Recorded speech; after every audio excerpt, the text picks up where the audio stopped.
Bonjour et bienvenue dans cette vidéo que j'ai appelée Pourquoi les gens croient aux mensonges et pourquoi 80 à 90% des gens croient aux mensonges et à des mensonges si grossiers.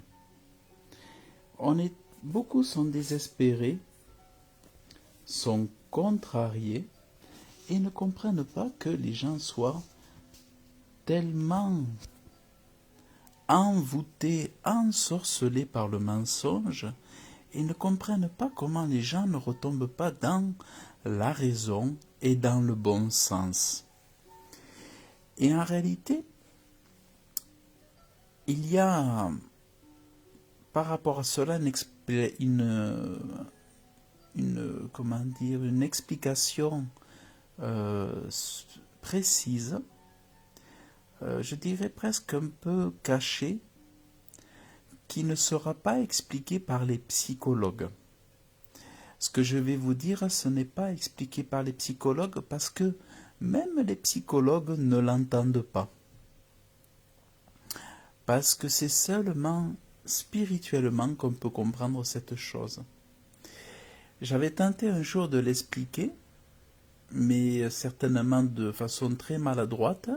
Mais aujourd'hui, avec pour support la parole de Dieu, je vais vous expliquer pourquoi 80 à 90% des personnes croient aux bobards, aux mensonges, que ce soit dans les discussions, que ce soit en écoutant la télévision, que ce soit en écoutant la radio ou en écoutant toutes sortes de choses. Eh bien, je vais vous expliquer de quoi ça vient.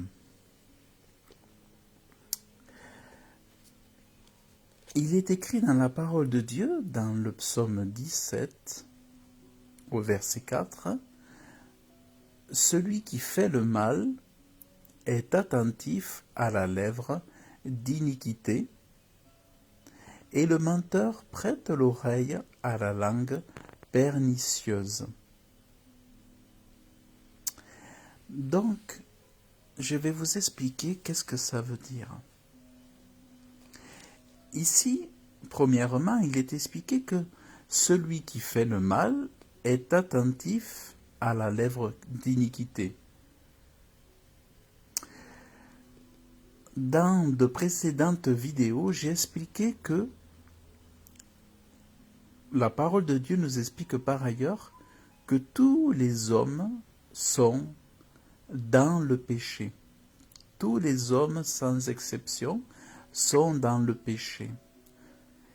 De façon générale, tout le monde est trempé dans le péché tant qu'il ne connaît pas ou ne rencontre pas son Créateur pour en être extirpé ou délivré. Tous les hommes sont dans le péché et la Bible dit aussi que tous les hommes sont, la plupart du temps, stupides. Stupide, ce n'est pas une grossièreté, ça veut dire que les hommes préfèrent la bêtise à l'intelligence. Ils préfèrent être des crétins plutôt que d'être des sages. Si bien qu'on le voit, vous avez des gens qui aiment beaucoup des émissions idiotes, stupides, qui abaissent le niveau d'intelligence au minima sur les chaînes de télévision comme les émissions de Cyril Hanouna ou autres. Les gens ont plus de facilité aujourd'hui parce que ça demande aucun effort à se tourner vers la stupidité que vers la sagesse ou l'intelligence. De plus, à cela, comme je vous dis, il y a le péché qui est inhérent à tous les hommes et la méchanceté. Le problème des hommes, c'est de se croire en bonne santé alors que d'un point de vue spirituel, ils sont malades. Et ça veut dire que dès que les hommes sont, ou alors que les hommes, du fait que les hommes sont dans le péché, ils font partie de ceux qui font le mal. La plupart des hommes sont de ceux qui font le mal. Donc ça veut dire que la nature de l'homme, au lieu d'être attentive à la vérité, dans la grande majorité, la plupart des gens sont attentifs au mensonge et croient le mensonge, c'est-à-dire ils sont attentifs à la lèvre d'iniquité. Il y a une attirance pour le mensonge et de leur propre gré, parce qu'ils sont mauvais, les hommes croient les bobards, les mensonges. Et dès que vous sortez quelqu'un du péché, il va se mettre à aimer la vérité et il va rejeter toute l'iniquité. Et en fait, quand on dit le menteur, voyez ici, le menteur, ça fait partie du péché, c'est-à-dire que pour les hommes, mentir, les petits mensonges, oh ça c'est pas grave, ça c'est rien. Mais pour les hommes, le mensonge, ce n'est pas un péché, mais pourtant c'est un péché, c'est un mal. Et les menteurs sont attentifs aussi à la langue pernicieuse. Ça veut dire quoi? Ça veut dire qu'ils prennent pour argent comptant des choses qui sont des mensonges. Donc, les gens vont écouter des choses fausses tout en les considérant comme des vérités. Et c'est à cause de la corruption du cœur, c'est à cause de la corruption intérieure, à cause du péché qui souille les consciences, les âmes et l'esprit, à cause que l'intérieur est mort, eh bien, les hommes tombent sous les pièges, ou je dirais sous un hypnotisme et sous un ensorcellement, et ils donnent du crédit au mensonge. Et ils répètent ce qui est faux autour d'eux aussi à leur tour. Voyez? Donc en fait, celui qui cherche la vérité, qui aime la vérité, est rare. Il marche à contresens, il marche sur un chemin étroit, alors que les gens qui sont sur l'autoroute du mensonge, ils sont nombreux, c'est 80 à 90% des gens.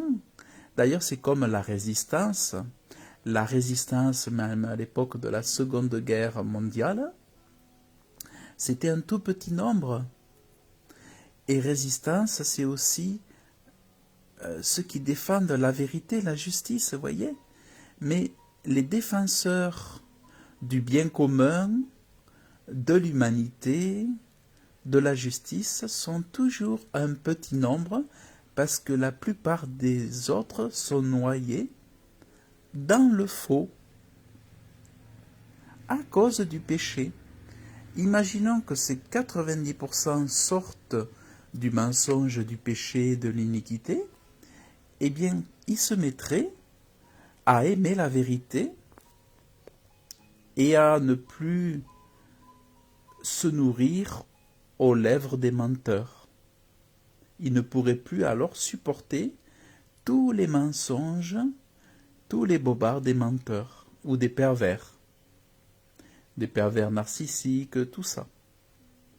Ça, c'est vraiment important de le comprendre. Et je dirais que le diable, spirituellement, il se joue de ça. Il joue de ça. Et il sait très bien que les gens préfèrent le mensonge à la vérité en se convainquant eux-mêmes que c'est la vérité. Vous voyez comment c'est tordu? J'espère que vous me suivez, que vous comprenez ce que je partage avec vous. Mais ça paraît fou ce que je vous dis, mais pourtant c'est ça. C'est comme, je dirais, si le péché crée des liens entre vous et le diable. c'est comme si vous étiez esclave du mensonge. Et que du coup, il y a une force intérieure, une force spirituelle qui amène les gens à accepter le mensonge comme comme une vérité. C'est vraiment, il faut comprendre que la Bible là, en parle, c'est vraiment comme un ensorcellement. Hein. C'est vraiment comme de la sorcellerie qui pèse sur les gens pour croire les médias, par exemple. Et c'est pour ça que, comment ça se fait? On se dit, mais que tous ces gens y croient, tous ces bobards et tout, c'est pas possible. Mais c'est gros comme une montagne. Eh bien, c'est à cause du péché. Le péché amène l'aveuglement. L'aveuglement, parce que toute origine des choses sont spirituelles. Et dès que quelqu'un va sortir de son péché, dès qu'il va se tourner vers Dieu, eh bien, les écailles vont tomber de ses yeux. C'est-à-dire que il va sortir de son aveuglement. Vous voyez, c'est formidable. Quand vous comprenez ça, vous comprenez beaucoup de choses. C'est pour ça que souvent, comment dire, les explications ne suffisent pas. Les gens n'ont pas, on se dit, mais ils n'ont pas de bon sens, ils n'ont pas de raisonnement, ils n'ont pas d'intelligence, ils n'ont pas de cerveau. Mais qu'est-ce qui se passe? Eh bien, c'est à cause de ça. C'est à cause que celui qui fait le mal est attentif à la lèvre d'iniquité au lieu d'être attentif à la lèvre de vérité ou de justice. Et parce que le menteur ou le voleur, je dirais, ou le pécheur, il prête l'oreille à la langue pernicieuse. C'est pour ça que des présidents comme Macron ou d'autres, ont du succès parce qu'ils ensorcellent les gens. Vous voyez comment c'est incroyable? Donc c'est ça que je voulais vous partager dans cette vidéo pour que vous compreniez pourquoi 80 à 90% croient aux énormes mensonges actuellement. Et ça date pas d'aujourd'hui, c'est vieux, ça aussi, c'est vieux comme le monde. Mais je vous invite, si vous voulez sortir de ça, être délivré, de prier Dieu et de lui dire, Père éternel, délivre-moi du mensonge, délivre-moi de l'aveuglement, délivre-moi de l'incrédulité, aide-moi à ne plus aimer ces choses, Père, donne-moi le discernement, je te prie, au nom de Jésus, sauve-moi, sauve-moi des chaînes du diable, sauve-moi, délivre-moi, au nom de Jésus. Et aussi, tu peux inviter Jésus-Christ dans ton cœur. Seigneur Jésus, je t'invite dans mon cœur pour être mon sauveur. Je te demande pardon pour mes péchés. Je te prie de me laver par ton sang précieux. Je te prie de me donner ton esprit. Et je te reçois comme mon sauveur, car je crois que tu es venu sur la terre en chair pour me sauver de mes péchés. Je crois que tu es mort et ressuscité, et que tu es assis à la droite de Dieu et que tu vis aujourd'hui éternellement. Aussi, je te remercie de ce que tu me sauves. Je te prie de me donner ton esprit, ton Saint-Esprit, et de me conduire jusqu'au dernier jour sur terre. Merci pour la vie éternelle. Merci de ce que tu fais de moi un enfant de Dieu. Je suis adopté aujourd'hui par ton esprit. Je suis ton enfant. Je te dis merci. Amen. Amen. Alléluia. Amen. Merci mon Dieu. Gloire à ton nom. Amen. Et ainsi, toutes ces choses pour vous seront du passé si vous avez fait cette prière ou si vous la refaites en répétant après moi, eh bien vous serez délivré de cet aveuglement qui touche 80 à 90% de la population française mais aussi mondiale. Donc vraiment vous serez bien heureux si vous faites cela et sachez que Dieu vous aime très très fort. Que Dieu vous bénisse abondamment et je vous dis à très bientôt. Passez une agréable journée.